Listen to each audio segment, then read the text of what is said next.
Proses terjadinya efek rumah kaca. Efek rumah kaca yang kita alami sekarang ini yaitu akibat radiasi sinar matahari. Ketika matahari memancarkan sinarnya dan mencapai atmosfer, sebagian panas akan dipantulkan oleh atmosfer dalam bentuk sinar inframerah dan sebagian lagi akan diteruskan ke permukaan bumi. Hal ini menyebabkan permukaan bumi menjadi hangat. Lalu, ketika permukaan bumi menjadi hangat, permukaan bumi akan memantulkan kembali panas tersebut, namun tidak diteruskan oleh atmosfer keluar angkasa, melainkan dipantulkan kembali ke bumi. Karena terdapat gas rumah kaca di dalam atmosfer, hal inilah yang menyebabkan suhu di bumi meningkat.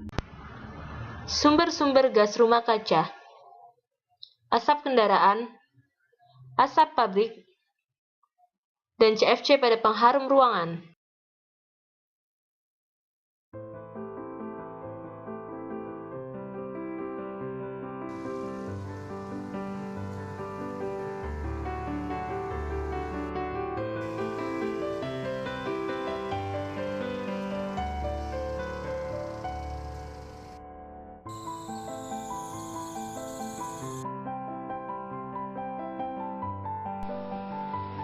Badai ini menyerang kawasan Zhejiang pada Kamis siang. Derasnya ombak menyapu beberapa bangunan yang ada di kota.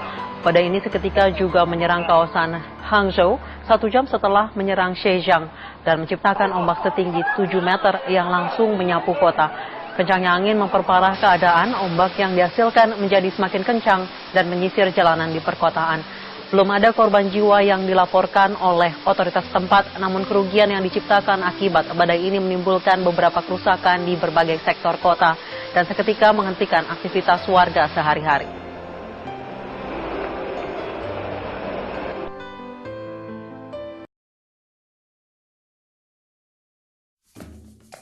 Untuk itu, pada 23 Juni 2004, Indonesia meratifikasi Protokol Kyoto melalui Undang-Undang Nomor 17 Tahun 2004. Protokol Kyoto adalah sebuah persetujuan internasional mengenai pemanasan global, di mana negara-negara yang meratifikasi protokol ini berkomitmen untuk mengurangi gas rumah kaca. Tiga mekanisme dalam Protokol Kyoto yaitu: pertama, Joint Implementation, kedua, Clean Development Mechanism, tiga, Emission Trading. Implementation adalah kerjasama antar negara maju untuk mengurangi gas rumah kaca mereka. Clean Development Mechanism adalah win-win solution di mana negara maju berinvestasi di negara berkembang dalam proyek pengurangan gas rumah kaca. Emission Trading adalah perdagangan emisi antar negara maju. Indonesia sebagai negara berkembang menggunakan mekanisme Clean Development Mechanism.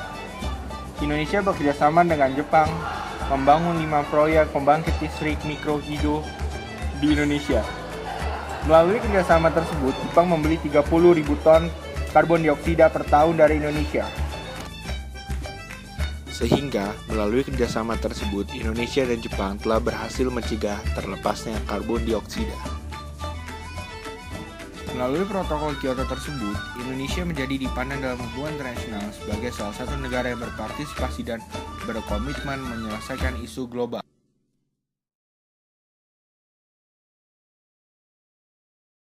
Mengenai Kyoto Protokol yang dimana Jepang beli 30 ton karbon monoksida dari Indonesia, itu saya merasa sih kayak kurang setuju, karena kayak walaupun emang mereka niatnya baik untuk membantu Indonesia maju untuk menghilangkan semua masalah-masalahnya, tapi kayak bagaimana nanti Indonesia bakal belajar dari kesalahan sebelumnya gitu. Jadi bagaimana Indonesia, how could they extract their own problems if somebody else is helping them gitu.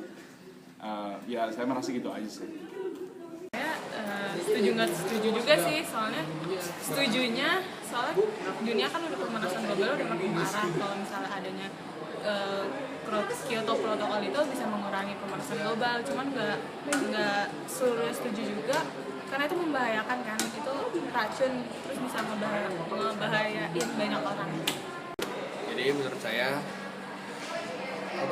yang itu tadi itu kalau Jepang beli karbon dioksida itu setuju aja. Alasannya menguntungkan, mengurangkan karbon dioksida sama menambah devisa negara.